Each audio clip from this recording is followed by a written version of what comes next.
Welcome. Thank you guys for coming to our session today. We'll be getting started in about 2 minutes. And as you're coming in and getting settled, feel free to say hello in the chat in Pathables. And I want to introduce you to Melissa Blevins and Stacy Kramer and Wendy Oakes and Rebecca Sherrod. We're super excited to have the time with you all today. Thank you for being here, and we're excited to share with you a little bit about updates and systematic screening. And again, we'll start in about 1 minute.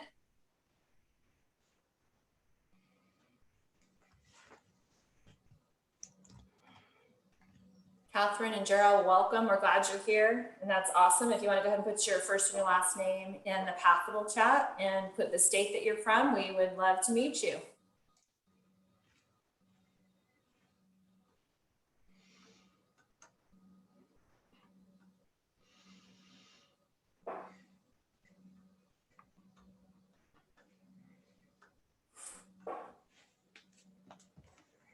Welcome, Matthew. Hey, Justin, we're glad you're here.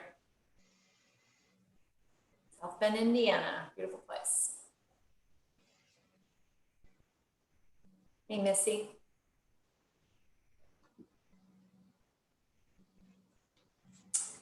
Great, we are right at 2:30 and we are super thrilled to have you here. The name of this session is Systematic Screening, and we'll be talking about the practicalities of using systematic screening data to inform instruction.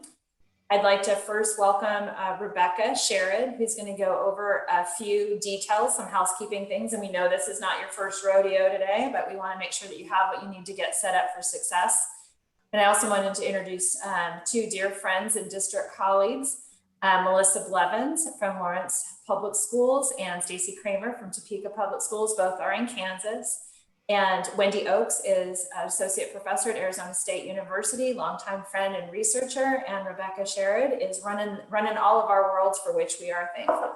So Rebecca, I'm going to go ahead and invite you, if you would, to set the stage for our session. Sure, thanks. So just a reminder as we get started of the virtual forum expectations. I know you guys have seen these before. So as we're moving through, we're going to be responsible, be respectful, and be safe. Great, thank you.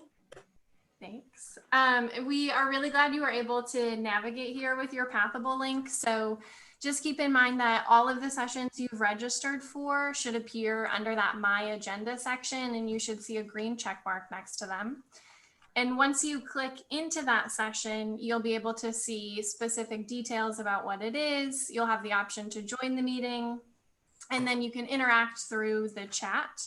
So throughout the session, we encourage you to use that Pathable chat to ask any questions you might have or any comments that you're thinking of as we go through the presentation. And we'll also prompt you through this session to use the poll so that you can access that right next to that chat button. Great. And if you're having any challenges, feel free to type a note in the text, in the chat box directly to Rebecca and to Wendy, and they will do the best they can to get that taken care of.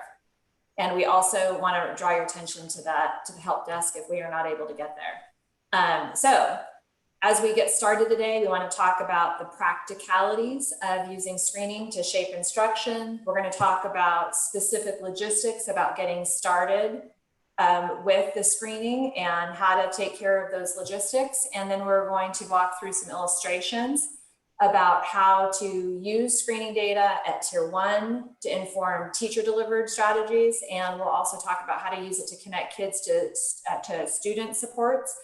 And then we also are gonna, and this is the highlight, is hear from these wonderful people that have been implementing screening for several years. And we'll hear a little bit about the district perspective about how they set it up and got it started. And we'll hear from Melissa about how that's taking place at the school site.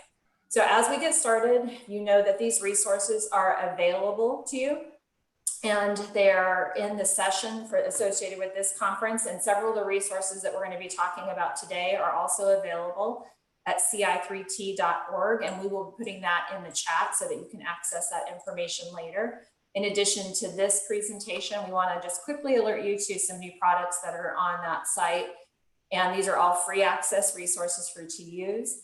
In this dotted box, you'll find some guidance on looking at screening in the COVID era. There's some audio recorded presentation so that if you wanted to take this information back, I know Melissa and Stacy both have done that, to be able to take information back and play it for their faculty and staff. We also, if you go all the way to the bottom, we have some screening protocols to help you get started at your district and at your school site. And we have new information about how to do screening in the COVID era. So things to keep in mind. And as we think about today, more than anything, we just want to say thank you. Your commitment to being at the PBIS Implementers Forum, where you are with literally thousands of people that are committed to building, installing, and supporting high-level professional learning in your system, is to be applauded. And screening holds a really special place to all of us on this call, because we're all, like you, firmly committed to making sure that students get what they need at the very first sign of concern. And even before this entire situation, when the world fell apart in March, if you had been able to take a picture of the United States of America, you would have found in that picture there's actually a fairly large percentage of students that have internalizing issues, shy, anxious, and withdrawn, and others that have acting out behavior challenges. And it's actually 12% of all school-age youth struggle with mild or moderate to severe challenges, and 20% have minor to major issues. And if you think about what that means from kindergarten all the way to through high school, that's a large percentage of students, especially when only about 1% of students actually go on to receive support for behavior challenges in special ed. So the challenge of identifying and detecting and supporting kids with these challenging behaviors is owned by the general and special education communities alike, but mainly these kids are going to be in general education systems. And I am so thankful that in my lifetime has been such a huge advancement of systematic screenings. We used to treat each child that was outside the box as having like a within child problem. And now with this focus on a systems approach, we have plans in each of our districts and each of our schools to what to do for everybody, for some, and for a few. And when we talk about screening, we can't have this conversation without first talking about the system itself, because we have to be able to communicate to our faculty and staff, to our families, to the kids, and to administrators that, here's what we're committing to for all students. And this is what you can expect at Tier 1. And we know that even with all that implemented perfectly, you're still going to have students that are going to need more than Tier 1 has to offer. So today we're going to work through some practicalities. We're going to talk about how screening data are used. We're going to talk about some specific considerations in the COVID era. And we're going to get through two really wonderful illustrations of real life examples. And we're going to be sharing a little bit about a system that Wendy Oates and the partners on this call and I all engage in, and it's referred to as CI3T. And it's comprehensive, integrated, three-tiered models of prevention. And PBIS, positive behavior intervention and support, is the core of what's happening. And when we look at the work of CI3T, that PBIS framework is front and centered. And we've been able to partner together since 1996 to build one integrated system that is intended to address students' academic, behavior, and social and emotional well-being in one specific model. So in a school, in a district that's doing CI3T, rather than having well-intended teams, like one looking at academic data, one looking at office discipline referrals, and one looking at mental health needs, we're talking about one integrated leadership team. And when we think about that Tier 1 experience, that's what we're talking about. So whether your system is a little different or it's comparable to this, I'd like you to first just listen for a few minutes about what we're talking about when we're talking about Tier 1.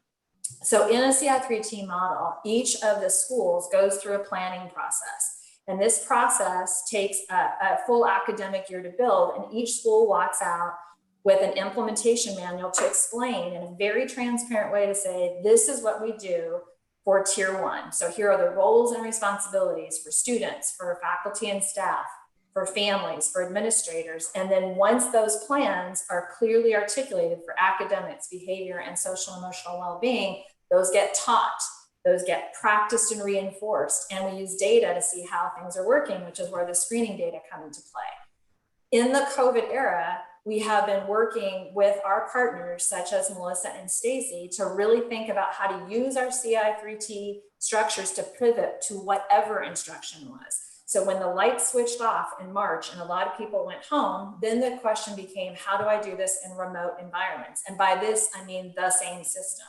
And then as we're now shifting to bringing kids back, again, we have to think about what does this look like? So we're in a wildly different set of stages. Some districts are fully in person, some are in hybrid models where kids might be there on an A-B pattern, some might be completely remote.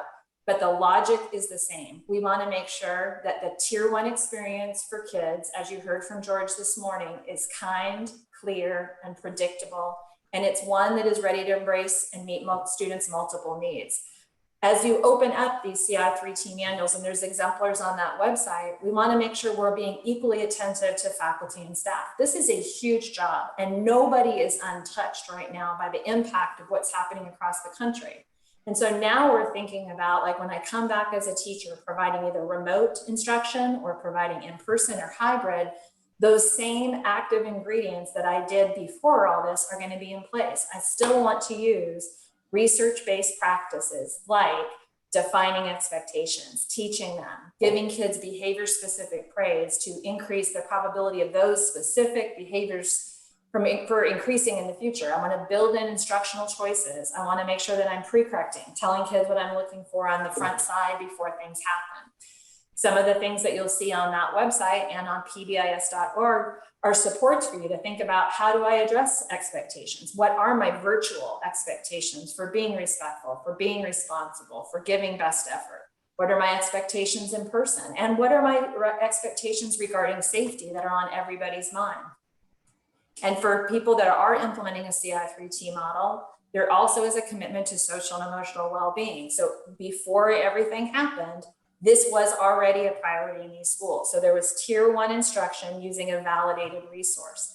And in Melissa's school, they use positive action in across her district. And in Stacy's district, they use second step. And those were taught to every single student so that you're building their self-determined behaviors. You're teaching them how to self-regulate, how to set goals, how to fall short, basically how to eventually grow up to be men and women of honor and integrity.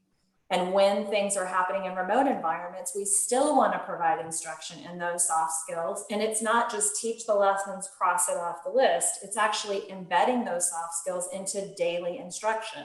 You've probably heard Tim Lewis say several times, that a goal for him would be to make sure that the lessons on empathy are taught so that, people are aware and sensitive to what, the different experiences that people have had.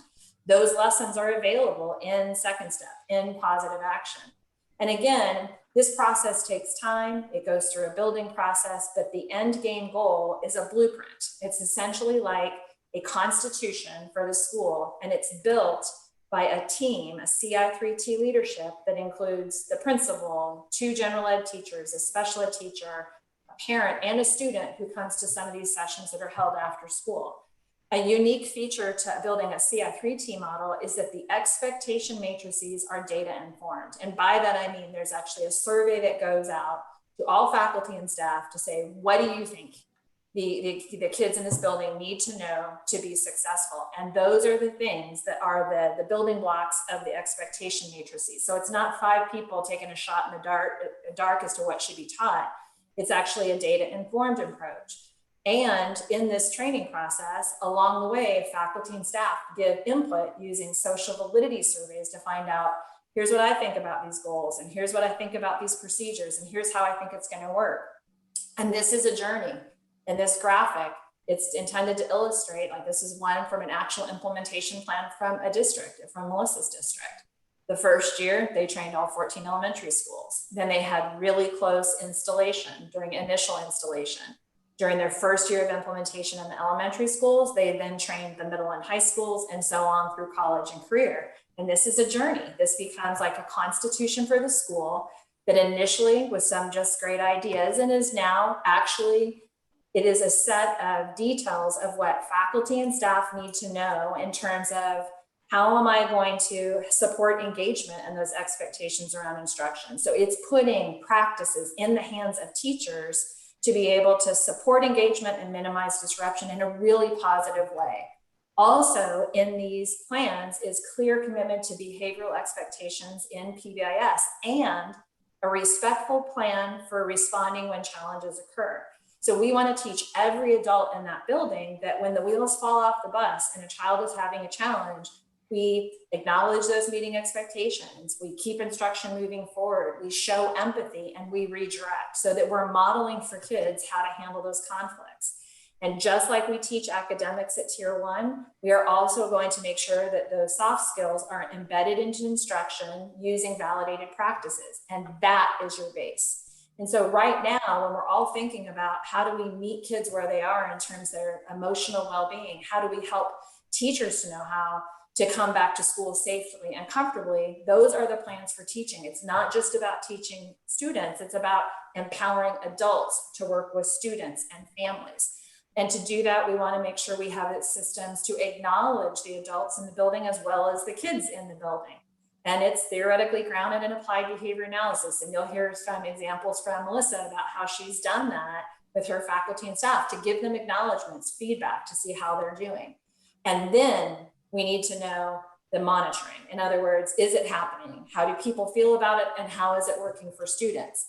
And as we think about the work of screening, we really need to have clarity on what's happening at Tier 1, because we don't want to be somebody that says to a parent, your child needs more than Tier 1 has to offer if we don't even know what's happening at Tier 1. So one of the things that we tend to emphasize is it's the idea of integrated lesson planning. So when instruction's happening, we want to make sure that kids are clear about the academic objectives and that we use strategies like pre-correction to remind them of, here's the things you need to know to be successful in today's lesson. And I weave in the content of the soft skills that are taught as well. So if I'm doing a lesson on Zoom or in person where I might be looking at a challenging moment in history, some of them are happening right now, and I might pre-correct for kids and say, you're going to hear a lot of ideas today that may be different than your own. And so who can remind me one way we're going to show empathy for other people's ideas? Or who can remind me of one way we're going to make our needs known or our views known in a respectful way? And so part of this is helping teachers to get the strategies that they need, and you're going to weave them into instruction. And you've read great works by Brandy Simonson and Jen Freeman and others on the active ingredients on how to do that. Also at this time, it is critically important that we remember the value and the purpose of the behavior-specific praise in that acknowledgement system. We want to make sure that we're giving kids feedback, and we may have drifted into other systems as we've been doing different things. But as we bring kids back and move through this very delicate instructional year, we encourage you, whether in person, remote, or hybrid, remind kids of the same acknowledgement system. So as you're thinking about ways to recognize kids, it's the same thing. Post them virtually, post them in person, instruct, give opportunities to practice, use the same reinforcement system. And we're learning from our district partners of what they need more of. Mark Buckman and others on our team have built this wonderful digital tracker for people to keep track of those acknowledgements that are received. You are welcome to jump on and download anything. You can find it on the CI3T-COVID page. There's lots of resources for help yourself.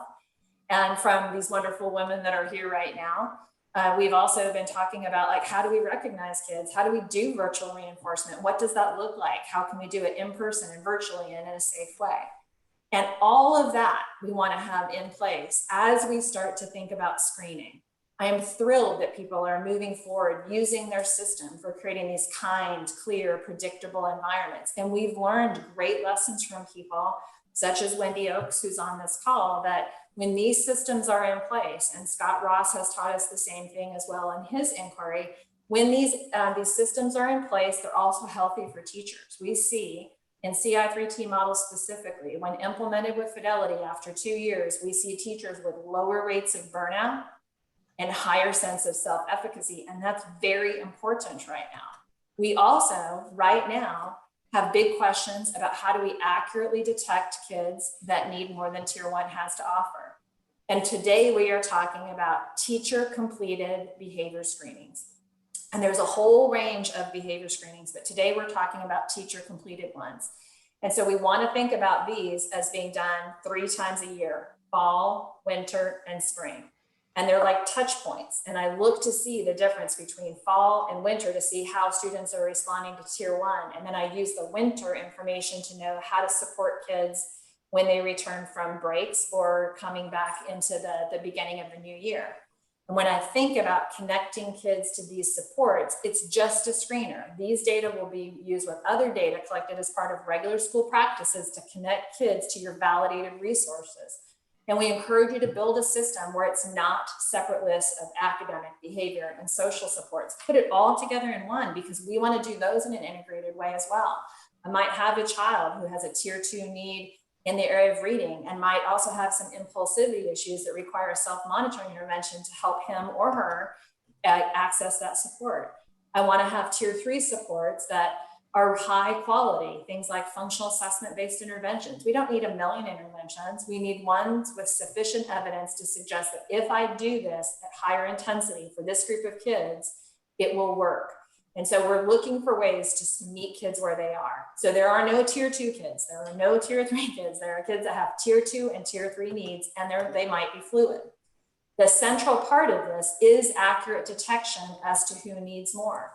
Screening is a gift in the sense that we get information from teachers, and teachers are privy to information that nobody else is. They see our children stressed, stretched, interacting with others. And by them completing these independently completed, validated tools 3 times a year, we can garner information as to how students are doing. And I applaud the work that's being done right now to look at the reliability and validity and bias analyses to see how these are functioning in the COVID era. We feel very thankful that we are one of the people that we have a Goal 5 grant from the Institute of Education Sciences, and we have partners that we are literally collecting data on right now. This morning, Rebecca has been already in contact with 4 different schools this morning to consent, and we are in the process of learning how these tools function in this new context, and we're going to keep you posted with what we learn. We want to gently remind everybody, decision-making should not happen at the item level data. When you look at these items, you're not going to say like a child is a stealer or is a liar. You're looking to see, do these behaviors occur together and to a high enough degree, because it's that total score for internalizing or externalizing that predicts how kids do. And this is just an illustration of a free access tool, the Student Risk Screening Scale for internalizing and externalizing behavior. It gives you 2 scores, one for internalizing, one for externalizing. It literally takes about 20 minutes to screen your entire school, and it requires no direct time with students. It's set up in a management system, and there are other wonderful screening tools as well. Some are commercially available. Some of them have intervention materials that you can access as well. Our research is committed to a free access screening tool because we think it's important to your equity work to make sure that every single child, whether it's rural, urban, or suburban, or in a wealthy district or not, that they get considered 3 times a year for what they need. Part of doing this is making sure that the tools are reliable and valid. And frankly, there are no validity or reliability studies done yet as to how these screening tools function in remote hybrid contexts. We have lots of information to know how they function in in-person environments. So that's what this additional inquiry is that's happening right now. Now I want to show you when these data are collected. Here's an example of how these data shift over time. And these are data from these are real data from an elementary school. And now, instead of guessing who needs additional support, this gives me a snapshot to see what percentage of students are in the low, which is the green, moderate, which is the yellow, and the red is high risk. And if you look over time, those are all fall data to show progression over time. And you can see that they can use these data now to accurately detect kids with externalizing behavior challenges. And the biggest challenge has been looking for kids with internalizing issues. And right now, the National Association of School Psychologists has been forecasting that we're going to see huge increases in internalizing issues. And I want to tell you, we're very interested to see what does happen this year. Some of our district partners are reporting that their data are actually showing the opposite, that they are actually seeing decreases right now. And they're suspecting, and we haven't looked at the data, so we've got work to do to see how this goes, but what they're suspecting is that the world is on the same page right now about teaching expectations on safety, on bringing kids back, on committed to social and emotional learning. So there's work to be done to learn how to do it. But now I don't have to guess at who has higher than average internalizing issues. I can take a look. And this school in particular, you can see at the beginning, they had tremendous challenges with internalizing issues. And over time, they've seen shifts. Now remember, this is not a randomized control trial. This is a descriptive graph. So you don't want to draw causal conclusions here, but you can unpackage it. So you can look at the grade levels to see which grade levels might need additional support to push in with supports. And as both these ladies will show you in just a few minutes, they do this 3 times a year with every single student in their district. So you are not using screening data to exclude. It is not used to remove kids from class. It's used to shape instruction. These are data from a middle school, and you can see very clearly that over time, the percentage of kids at low risk is becoming greater. The percentage of risk in kids in need is becoming smaller. And there are now 17 or 18 studies done at this point that have clearly shown us that in in-person instruction, we know that those fall screenings actually predict how kids do. They predict the number of office discipline referrals they earn. They predict the number of day kids are suspended. At the middle school and high school, they predict grade point average. They predict the number of classes that children fail. And so if we can do that in 15 to 20 minutes, we can find out who's going to struggle. And at the elementary level, it even predicts how kids end the year in terms of reading skills. And there's one study to show that it actually predicted state achievement tests. I'm so excited for what we're learning from our partners. These are data from another high school. And this person, this principal sent it in and he's like, hey, Kathleen, one of my math teachers reminded me that we now have 3 years worth of data. And so he himself worked with his math teachers to put this together, and they saw what I'm showing you here right now, decreases in risk in their school.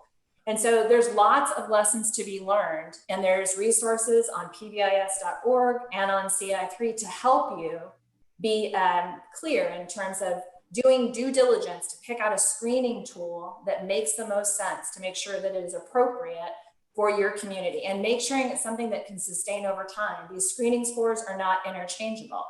And there's wonderful guidance now about like how to share it with your communities, how to make sure that the data are unpackaged in the way we've talked about, so that we have resources to think about like, how do I look at my school as a whole, and then at my school, break it down by classroom level, and then walk through different decision-making processes. And we have one new brief that is under the final stages of review that will be a wonderful guide to help you get through this year. So we look forward to sharing that with you shortly. But just to quickly recap before we start listening to our district partners, those screening data are used to get snapshots in time. It is just a screener though. So these are data from an actual school where there was strong tier 1 needs in reading, in math, in behavior, and they didn't have a system in place. That was a great place for them to begin. Initially, they thought they needed help with tier 2. These data suggest there's work to be done at tier 1. That's very different than this elementary school. We also want to encourage you to remember to look at multiple sources of data. To illustrate this, and these are fictitious students' names, but they're going to show you real life systems where you can draw down and say, show me my class. Like if this is my 5th grade class, how are my kids doing right now in reading, in math, in externalizing, in internalizing? How many office discipline referrals have they earned? What's absentee look like? And if this was my class, like true to form, I would not be putting all those kids into extra supports. That would overwhelm your system. I'd be looking to see what is the smallest shift I can make as a teacher in my instruction to increase engagement and minimize disruption. So on that tab, you can find downloadable, on-demand professional learning resources that you could literally go take back and use. And these people have, they'll share with you a little bit how that does. And they're all manualized so that it can be the same, so people aren't reinventing the wheel. And they've done an amazing job about empowering their instructional coaches to go out and teach these. Principals teach these regularly. And then I start thinking about tier 2 support. So if I've got tier 1 in place, I've empowered my teachers.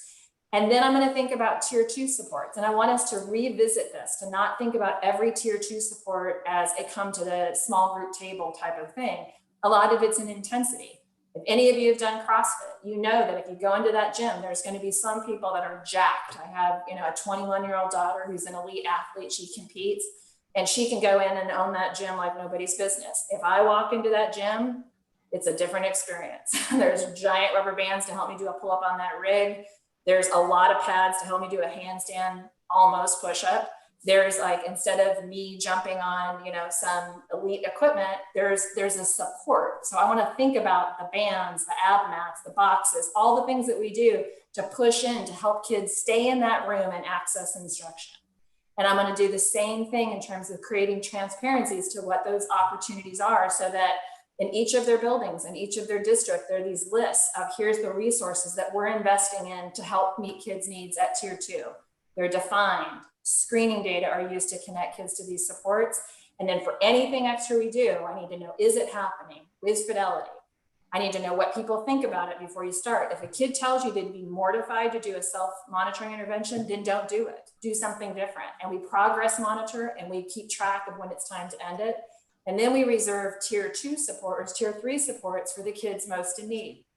And we won't go into the details of functional assessment-based interventions, but at this conference, you can log in and learn to wonderful lessons being learned at tier 3 to help kids with that. And when we think about the specific work you're doing right now today, I'm going to remind you of some old tried and true considerations for screening. And you're going to listen to it from our district partners. We build expertise. We make sure the structures are in place. We do not want to just rip off the Band-Aid. We want to have a plan for interacting with those data quickly and accurately. And you definitely want to be responsible with how we do it and know your state and local laws. We are getting an average of about 100 emails a week just on screening and implementation and what to do with it. And so what we want to encourage you to do is to engage with screening and continue to engage with professional learning to see how those data are working this year, because we are in uncharted territory. On that website, we're encouraging everybody, when you do screen, push to the end of the window. So if your normal window is 4 to 6 weeks, lean towards the 6 to give teachers more time with kids. And ask 2 additional questions. Is this child a regular attender? And how has instruction been delivered to this student, so that we can work with you to analyze your data to see how it's functioning. Remember, multiple sources of data. It is just a screener. And lastly, before we turn it over to them, I want to make it clear, there are other screeners. There are parent-completed screeners. There are student-completed screeners. And they are wonderful. They are validated, and you should do those if you are prepared to respond. Remember, we're talking about teacher-completed screening tools today. Teachers are mandated reporters. If they suspected that something was amiss with the child, if they were in harm's way or if they were hurting others, they would have already reported that. If you are going to add in parent-completed screenings and student-completed screenings, that's a different level of permission, and you must have a clear plan to respond. Because to garner that information, you can't shelf it. You have to be able to respond to it. And remember, screening data, we know that if we do not do screening data, we are waiting for kids to experience harsh and inconsistent discipline. So we cannot afford to do that. And we've learned from great lessons from Catherine Bradshaw and Ken McIntosh and others, we will miss kids with internalizing issues if we don't screen. So I applaud you for being here today. And I'm excited for you to learn from these wonderful women that are with us. This is the place where you can go to download some of these, and Rebecca and Wendy will continue to provide other guidance on how to find resources, including communicating with families, etc. And before we start to hear from Stacy, we have 2 quick polls if you are willing to, and don't feel pressured, but we'd like to know 2 quick questions from you. 1, are you currently screening for social and emotional well-being? So are you doing behavior screenings? And then the second question is, if you are doing those, how many times a year are you currently screening? Is it a fall, winter, and springtime point, or where you're at? And this is no judgment. We're just doing a quick little temperature check.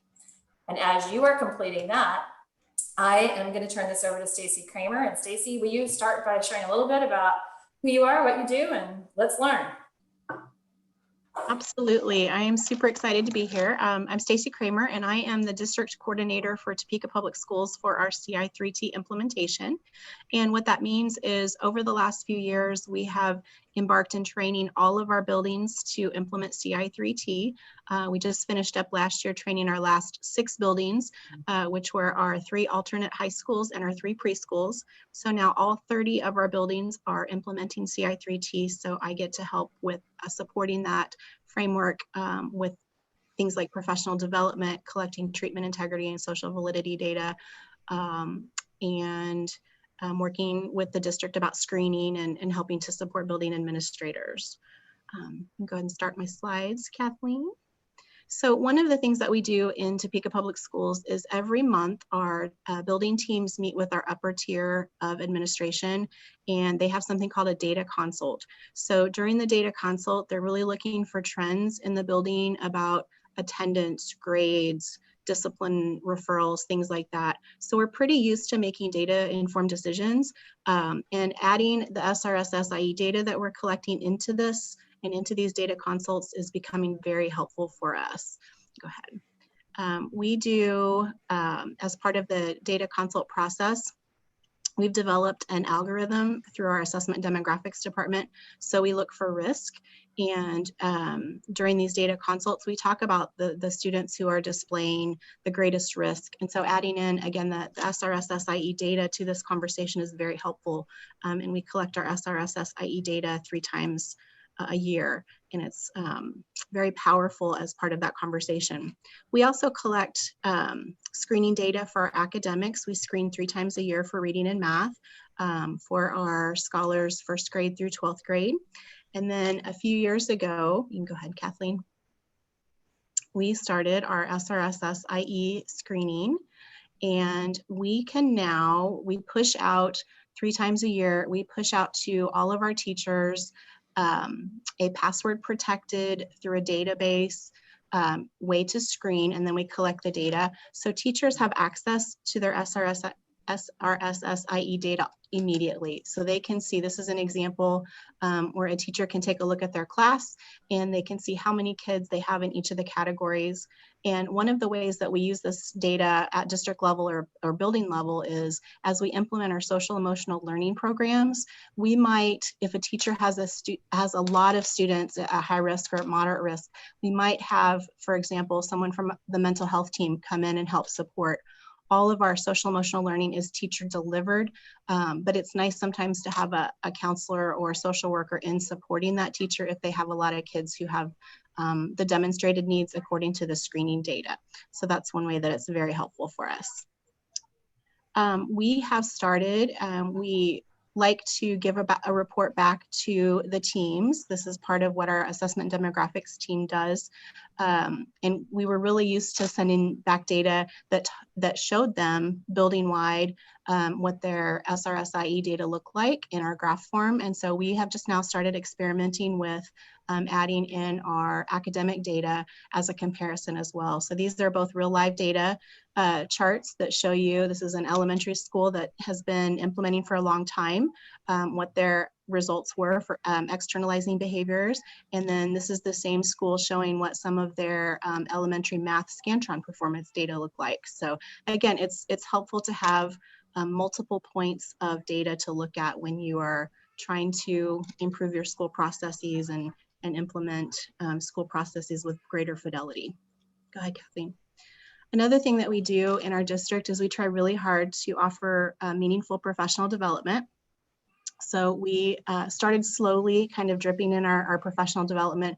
We started with kind of focusing on low intensity strategies. For example, we made sure everybody had a copy of this bookmark, and then we started trainings in buildings and at just the district level. And then over the last couple of years, we've tried to make sure that we offer implementation support training during all of our professional development opportunities. And so these are 3 examples from our summer opportunities. We did some implementation support about re-entry tips because we know this is such an emotional time. And coming back to school, we really felt like we wanted to give a little extra information about that. Talking about using some of the resources that Kathleen showed you about how to build those you know, the things that we do when we're in building, we want to try to replicate that when we're doing our remote learning. So really focusing on how best to do that. And then we also, for all of our new teachers, for the 2nd year in a row, we've offered a kind of a CI3T 101 course for them so that they're introduced to CI3T. They know to look for their implementation manuals when they get to their building. They can expect screening, they can expect database decision making. And I just want to tell you just a couple of little things from my perspective as a district leader. One of the building principals sent me an email last year, and he's been implementing CI3T for a long time. has great data that shows that he's doing it with fidelity, but he's also able to demonstrate that the CI3T framework is very effective for his students, because when he first started the process, he had, let me find the number for you, 3,200 discipline reports. This is a middle school. Last year, he reported that they were down to 183 discipline referrals, and their suspensions had dropped dramatically as well. So it's very effective. And something that we used their SRSSIE data for this year, when COVID happened, one of the things that we were charged with is making sure that we were reaching out to our most vulnerable students. So guess what we picked up? Our data for SRSSIE, because we wanted to make sure that we were being thoughtful about which kids we should be in contact with. And then I'll just share one personal story. It's an all hands effort in our district right now. And I just got tapped to be a remote teacher for second grade math, which is super fun. So I've been with second graders for the last 3 weeks, and people will sometimes question, and I know Kathleen and the crew is studying this, but you know, should we continue to screen when they're getting remote instruction? And I would say personally, absolutely, because in that 3 weeks, I really gotten to know the kids, and I'm excited to see what the screening result shows for them. So that's all I have. Thank you. Look forward to your questions. Thank you so much. And I love that you've had the opportunity to actually be somebody that's at the district level, helping things to get set up, and now directly working with students. One of the questions that got posed in the chat was about the system that you're currently using to do the SRSS. And I think one of the things that has been so nice is that you didn't go out and buy something, you built it within your existing system. And I don't know if you want to share a little bit about what people are what that system looks like in terms of logging in or how that's set up. Absolutely. So we have a fantastic assessment and demographics department, and one of the employees built a system for us. So he built a database, and he pushes that out to teachers through our trusted drives. So he loads all of the information into our trusted drives, and the teachers need to be on site to access it, and they are sent individualized passwords. So only they can access their information, and then the building leaders get a building level access point through their trusted drive to be able to analyze the building wide data. So it's very secure. One of the things that came up this year, though, is what do we do for the teachers who are teaching from home? We have quite a few of them, actually. And so what we've developed right now is we're going to continue to push out the system like we normally have for all those staff who are on site. But for those folks teaching remotely, we are experimenting with doing it through Google. And so only the person from demographics and assessment and the teacher have access to that information. And then once it's collected, then the building leader will have access to that information. So it's a journey for sure. Yeah, and I think one of the things that's been so nice to watch this year with your district in particular, and it's a large district, is that when this shift happened, Stacy was actually one of the first people to reach out to say, all right, how are we going to make this happen within this system?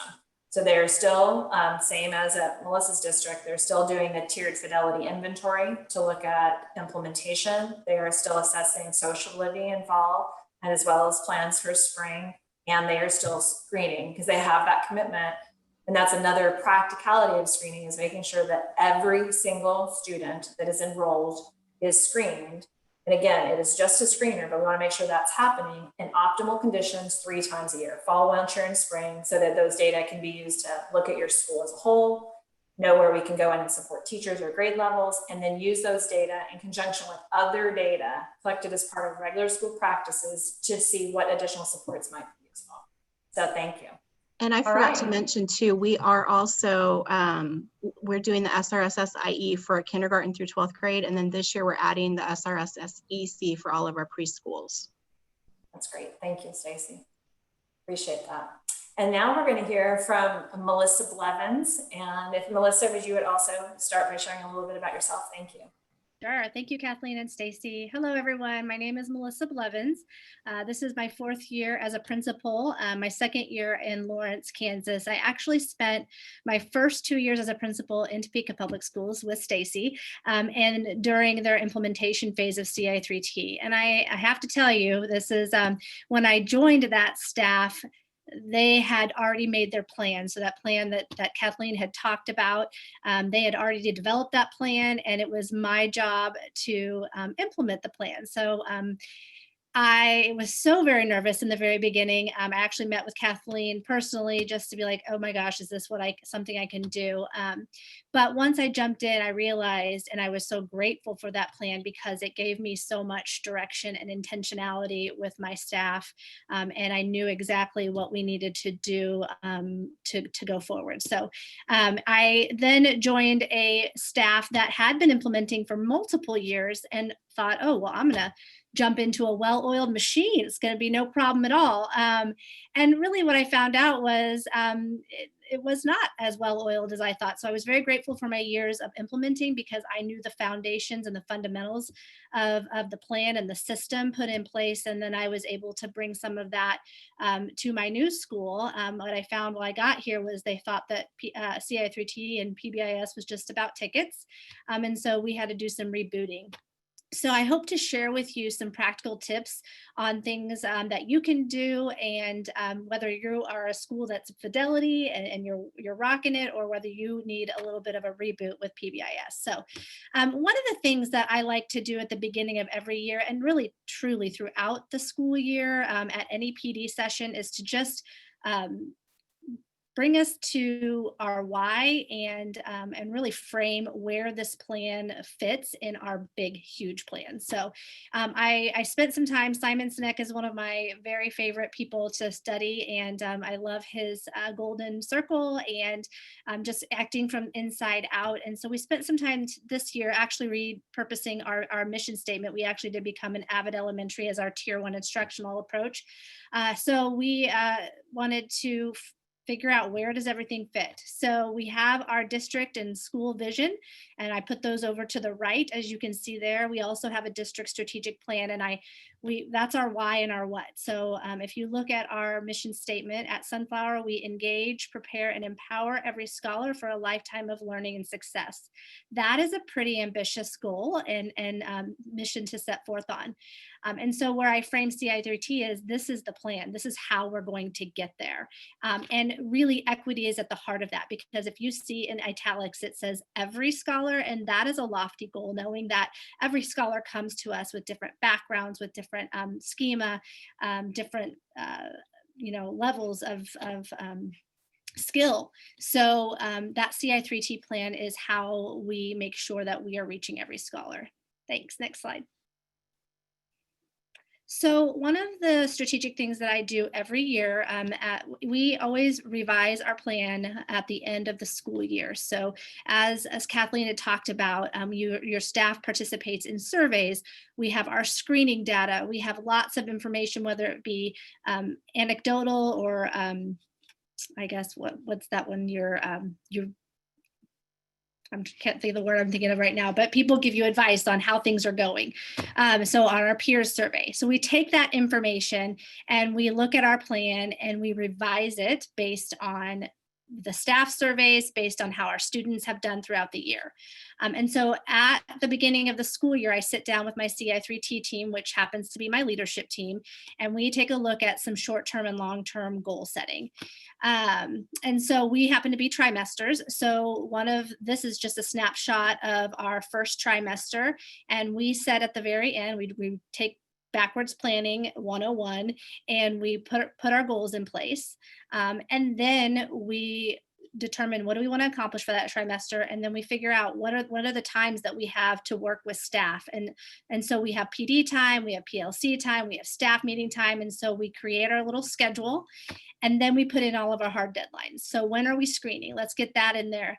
And I always screen with my staff. So I always put it as a staff meeting. It takes about 20 minutes. As Stacy and Kathleen have both stated, it is very easy to do. No students need to be present. And so we actually just completed our SRSS screening for this school year. And so I always make sure that that is scheduled and we do that together. And so that I have the data in one day. And I'm not waiting for people to turn it in. And then I always schedule a time after we have done the screening to look at our data and make a plan for our data. So it's one thing to collect the data, but then it's another thing to go ahead and look at it and see how it can impact change in the classroom. So you can go to the next screen. One of the other things that I like to do at the very beginning of the year, because we make those changes to our manuals, I think it's important to always get back into your plan right away so staff can become familiar again. You're going to have new staff, and that's something I found when I came to this staff. There'd been so much turnover that this plan never really got to the new staff. So you had the people who implemented, who had all the knowledge, and then all the people who had come on after and they didn't. So we make sure every year that we go through the manual and we try to do it in a strategic way. And we also make sure that we point out the changes to the plan so that everybody is on the same page with it. So I've done things like scavenger hunts, of course, use cooperative learning. I always try to model instructional strategies. This year, we started some AVID work. So I took the parts of the plan that we had major changes. So if you look here, you can see we looked at the primary plan. We looked at our secondary plan, our tier 2, our procedures for reinforcing, and our tier 3. And we did jigsaw with that. And we took a look and we gave them a couple of questions that they had to answer with their groups, which is what's the purpose of this part of the plan and how do you see yourself using it this year? And then we charged them with, they had to illustrate that part of the plan with a meme, which they could either create or find on the internet. I thought they did a really nice job with this. We used breakout rooms. So all of this actually was done virtually because that's the world we're living in right now. And I was also able to model how to do breakout rooms and using Google Slides and those kinds of things with the staff. So that was great. Okay, next slide. So once we take the SRSSIE or we do the screener, within the next, at least, usually for us it's a day, but I would say within the next week, I like teachers to take a look at their data. And I give them a document that they will write the students' names who are showing moderate risk for externalizing and internalizing behavior, and those students who are showing high risk. So you can go to the next slide because that shows the high risk for externalizing and internalizing behavior. And this is really to show them that we're not just collecting this data. Now we need to look and see who is in need of what intervention. And so once teachers have their students listed on this and they do put their score on there as well so they can see, then we can just do some connecting to some interventions. So I always make sure whenever teachers come to a staff meeting, a PLC or a general education intervention meeting, that they have their manual. Yes, the manual is online and we have that online too so that they can click on links, but I also have a physical manual in a binder that they bring with them at all times because I always like to reset them and reframe them back into that plan. So for example, this is some examples of some of my teachers' data, and you can see it varies by classroom, obviously, but I like teachers to reflect on this and look at, what does this say about my entire classroom? Are there some things I can be doing at tier 1? And then I typically have them look at a student. I said, pick one student right now that is really you're struggling with that, and that they're struggling in a specific area. Find that student. Let's go into our manual, and we have a tier 2 menu that shows us entry criteria. what possible interventions we could use that are research-based, and then when would that student exit from that intervention. And so I asked them to pick that one student at that time and identify an intervention that they could start trying with that student right then and there. We have to document that into our school information system. It's called a PMP. And so I actually have them physically go in and start a PMP on that student right then and there. So it's very actionable. You go on. These are just some questions that I give them. They're very reflective questions, like I kind of already talked about, but just to help them see that this data can help you impact change in your classroom. And so those are just a few questions that I put at the end of that. Go on. This is that tier 2 intervention grid that I was talking about. So they can look and see what kinds of supports they can provide students and what's the entry criteria. So they can use their data to determine, does this student qualify for that? How am I going to monitor the progress of that student? And then how will I exit them from that intervention? Okay. And then I love, one of the things that I learned to do with CI3T is take all that screening data and make one big picture. So this is, I know it's very tiny, but this is our Ames Web reading, our Ames Web math. This also includes our SRSS data. It includes behavior data, it includes some attendance data as well. And when we take a look at this holistically, there's things you can look at. Obviously, my approach to this grade level is, what are we doing at tier 1 in reading instruction? That happens to be that left-hand column that has all the red. So that's a question that I had for them. So what are we doing? The other thing, especially in the time of COVID, where I am coming back hybrid and I have interventionists, but I can't necessarily have them cross cohorts, I can utilize this data to say, okay, I really need for you all to focus in on these 2 grade levels in person. And then the other grade levels, you can continue to service online, but these kiddos need access to you. So it helps me to make decisions like that, even when it comes to staffing and where my people are going to work in this current situation that we're in. The other thing that I want to share about this is just a big success that we had. Last year, we had a student who came to us. The teacher was very frustrated. He was struggling academically. But when I pulled this data out and we looked at it, we really noticed too that he had an attendance issue. And so it really helped us to get to the heart of the situation. So had we intervened on the reading or the math first, we may not have seen the growth that we saw. We ended up putting a plan in place for his attendance first. And when he started to attend, guess what happened? Yep, he started to do better in reading and math. So this also helps you to be very intentional about what you're putting in place for students and actionable about that. Thank you. And then finally, I just think it's really important that as a school leader, we are modeling, we are teaching and modeling and reinforcing the plan the way that we would expect teachers to do with their students. And so this is just one thing I adapted that was on the CI3T site. I kind of made it my own. I just did a bunch of Google slides with my Bitmoji on them. And then as I go to teachers' classrooms, I type out my feedback and what I see them doing, especially as it's connected to some of our low intensity strategies. And then I pair this with Loom. So I record myself talking to them and giving them the feedback, and then I'm able to send that video via email. And right now with half my staff at home, this is a way that I can continue to reinforce them when I'm not in the building or they're not in the building with me. Great. And I think you've done such a nice job, I think, of spanning multiple districts and supporting many learners. And when you listen to Melissa talk about the practicalities of what she does as far as the screening happens, you heard her say that she gives people time. It's not one more thing that shows up in their email. And you heard Stacy talk about those structures. So you absolutely, in looking at the polls, we've got a little bit more than half of the people who have not yet screened for the first time and others that have this in practice. And one of the overarching themes is to make sure that, as we've been talking about, there's a plan for what's happening at tier 1. There's plans for responding, and that there's really good planning on the security of it, because we want to make sure that we are being confidential on how this information is handled.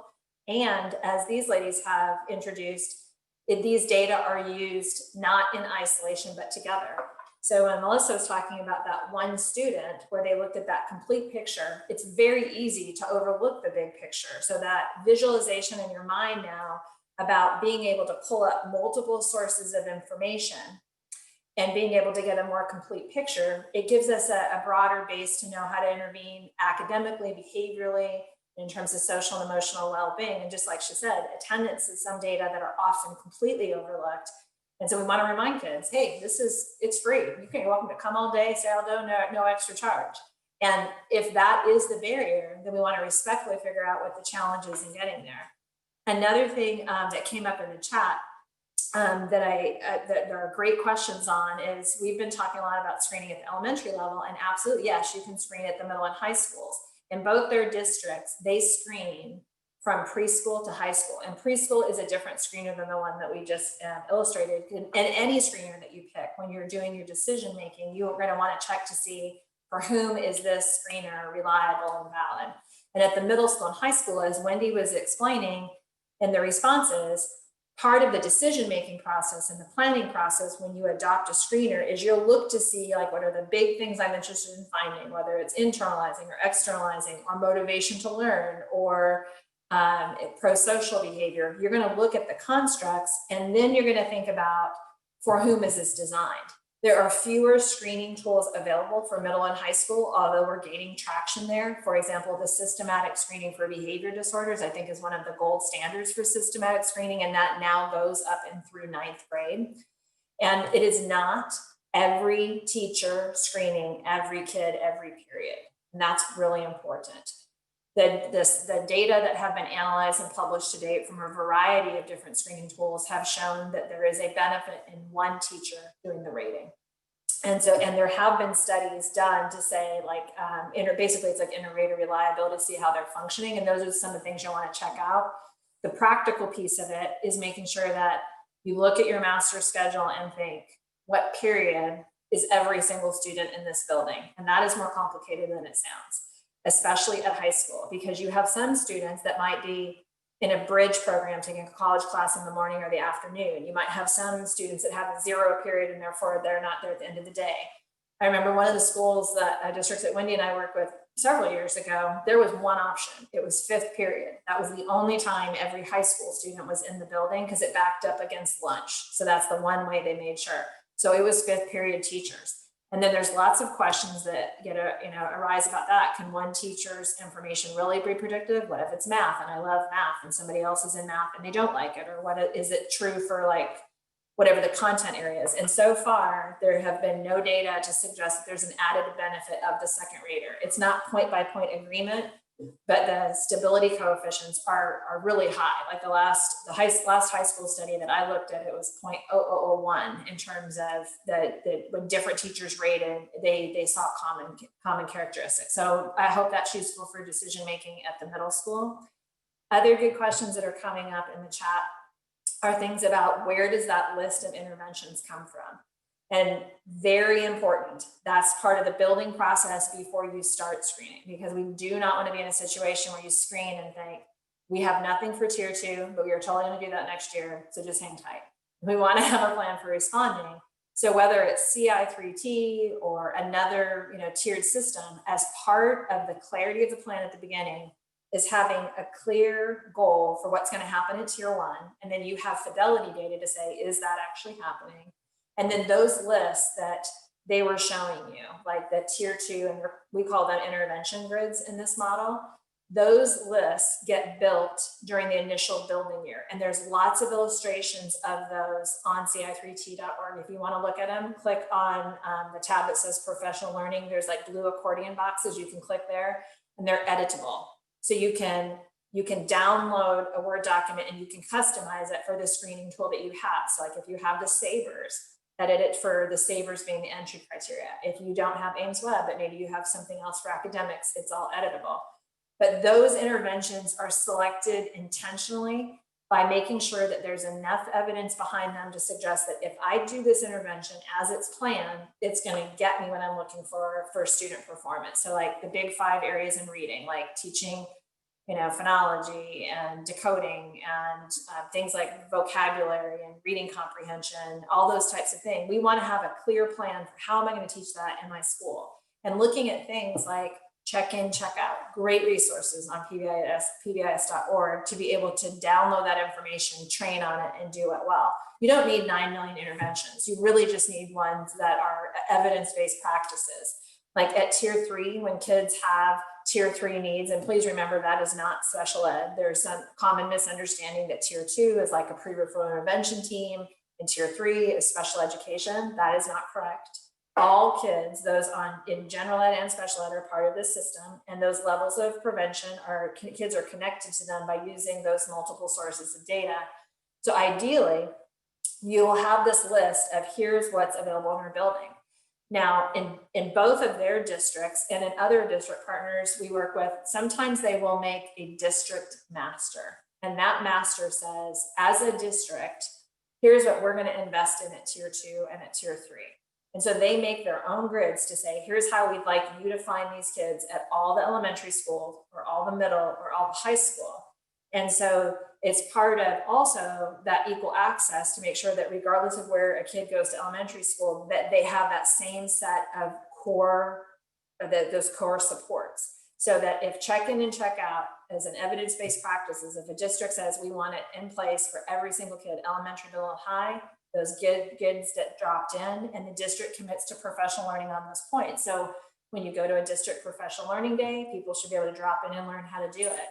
I think a strength of both of the illustrations that they were sharing is it is a regular practice for them to be able to open up their manual. So like I've watched it in both their districts. Like when they do the screening, they'll walk in with their implementation manual, which does not look like an APA manual, but it's sitting right here.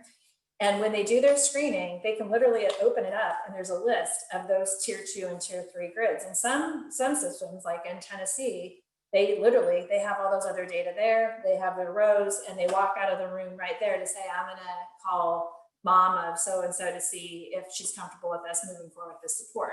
But the point you kept hearing them talk about is quick. So when the data are collected, they need to be utilized. They shouldn't be shelved until eventually we can get to them down the line. So that systems piece is really important. And as Heather George just mentioned, one of the co-directors, this session is going to be recorded. So feel free to go back to these pieces. And as you're thinking about doing your continued action planning right now, what we would like to invite you to do is continue to think about where you're at, and wherever you're at is great. You're here, you're thinking about a systems perspective, and you're exploring or you are currently implementing screening. So one of the things we're going to encourage you to do is actually in your calendar during our last 10 minutes, we would invite you to open up your own personal calendar and give yourself a 30-minute block sometime before the end of the day, Friday. 30 minutes. It could be in the evening while you're watching TV. But give yourself a commitment that you're going to continue to explore some of the resources. Wendy and I and Rebecca have been putting links in the chat. There are a number of briefs and quick guides on pbis.org. There's a table of a list of currently available screening tools and very short descriptions. So it's like the name of the tool, how to access it, associated costs, and a little blurb. So you might choose just to commit to go checking that piece out. Or you might choose to read one. We have a new brief that was recently posted on communicating with families about systematic screening. And so there's tips for every recommendation. There's tips for confidentiality. So you might check that out. We also encourage you to make sure that we're linking all this back with your tier 1 experiences. So some of you are in a remote environment. Some of you are in an in-person environment. And wherever you are, we want to encourage you to still make that commitment to seeing what's happening at tier 1 and how this is working for students. So to the extent you're able to move forward and be gracious with yourself, the goal, again, let's remember it, is to be positive, productive, clear, and safe. And part of that is safety expectations. Part of that is clarity on behavioral supports. That part of it is, those lessons we've been talking about empathy and decision-making. Part of doing this year is we have been operating under this phrase that our team's been using about systematically approaching this year with structured flexibility. And so things are changing rapidly. Melissa's district just made an immediate change, as did Stacy. So they started off the online context, it just shifted. And so what they just pushed out is, and here's what it's going to look like this year. So they literally have new updates for their CI3T manual to say, here's what you need to know as we bring kids back. And again, these are all, everything that we're talking about and sharing, great question, Erin. These are free access resources. Some of these are available on pbis.org. Some are available on ci3t.org. So help yourself to what's there. We just encourage you to schedule thoughtfully, and please be prepared to respond to the data that you do receive. So we want to make sure that as part of that, you heard Melissa talk about, I give my faculty and staff time to do it. I know, because I look at her, I've looked at her manual, her CI3T implementation manual, her faculty and staff meeting scheduled dates are scheduled. Her monthly CI3T leadership team meetings are scheduled. And so she reserves time in those faculty meetings. I know Stacy coordinates all of that for the entire district with her team. And so she posts these screening windows and says, from this date to this date is when it needs to happen. And then she does really good modeling of gentle prompting. And I've watched some people literally say, hey, I noticed you haven't yet completed your screening data. How can I help you to get that done? Do you want me to pop in and cover your class? Do you want to take care of this after school? But the first goal on screening is to make sure that every student is screened, unless they have not been enrolled for 30 days. So if the kid is like brand new, been there a week, we would not do that screener. So again, we encourage you to explore some resources that we've been talking about today. We have other free professional learning sessions, and we cannot begin to thank the center directors enough for including us. It's an honor to be a part of the center. Our team has an opportunity to be involved in PBIS 5, and we are thankful for our roles as screening content experts. And it's been wonderful to be able to make resources that get reviewed and vetted and posted. We'll continue to share those with you at our own training. On the screen now, you will see a QR code. This is one of 3 ways for you to provide feedback. Your feedback is important to us, so we hope you'll take just a couple moments, and we absolutely respect your time. But if you do have time to give us a little feedback, we hope that you are walking out today having a little bit more information about systematic screening, and I hope you're hearing that it would occur in a system, and that these data would be collected as you are able to 3 times a year, with all students being screened, with a clear plan for using multiple sources of data to respond. And we are going to close by just thanking you for your time and thanking you for your commitment. And I just want to say how personally thankful I am. I think this is, this is a challenging time for many, many reasons. And I think that there's not a student and not an adult that is going to come out of this era untouched. And the thing that warms my heart more than anything is that I do feel like we have this opportunity for an incredible new, better normal, if you will. The world is on the same page in terms of teaching, practicing, and acknowledging kids for meeting expectation. The world is leaning in to figure out how do we empower kids and really address their social and emotional well-being. And we have a commitment to making sure we're doing the very best due diligence we can with academics. And I love the work on integration. Brandy Simonson, who is one of the co-directors for the Center on PBIS, is also in charge of the integrated MTSS network.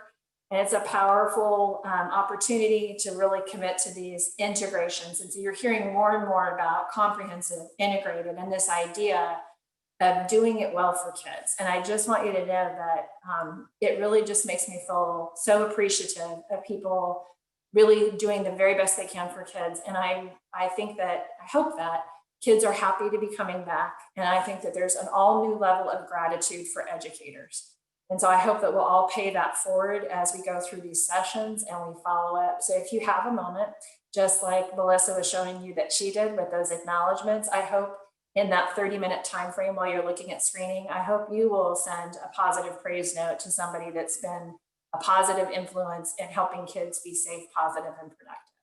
So we're just going to pause. We'll see if there's any other questions. Thank you for all your kind words in the chat. And it's been wonderful to have so many people from the National Center on the call. Thank you. And if there are any questions, feel free to go ahead and put those in the chat. We'll just sit and enjoy this time with you as we close out. Thank you. Thanks, Catherine. I'm glad you enjoyed it.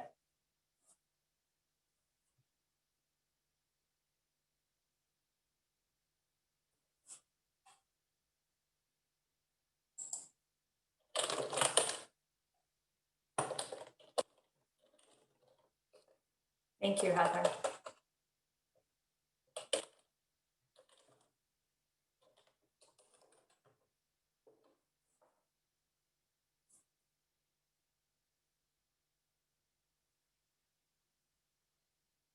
You bet, Brian. Great. All right, and Stacy and Melissa, thank you so much for taking time out of your busy schedule. And I know Melissa even had a recording just in case she couldn't be here. So we appreciate the complexities of your life. And Rebecca and Wendy, thank you so much for making all this possible. Have a good rest of your day. Enjoy the rest of the Implementers Forum. And if you get a chance, at a minimum, send Lucille a thank you, because this was a feat to make this happen. Take care, be safe.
And Melissa, if you want, would you like that your email just to be added into the chat? Yeah, that's totally fine.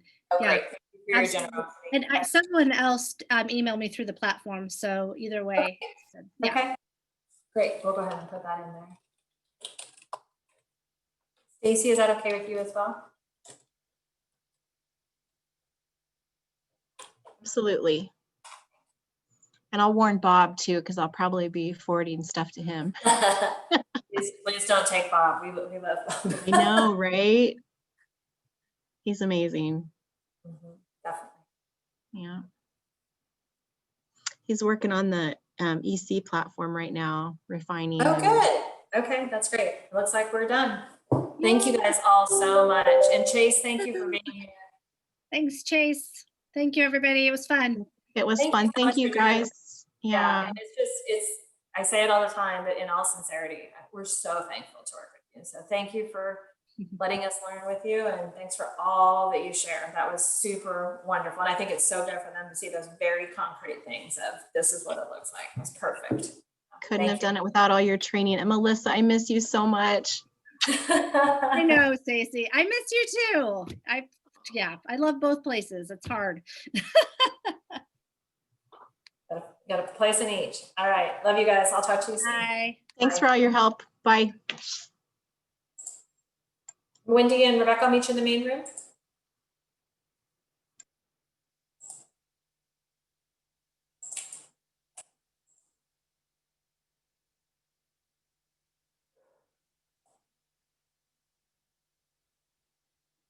Rebecca, you're amazing.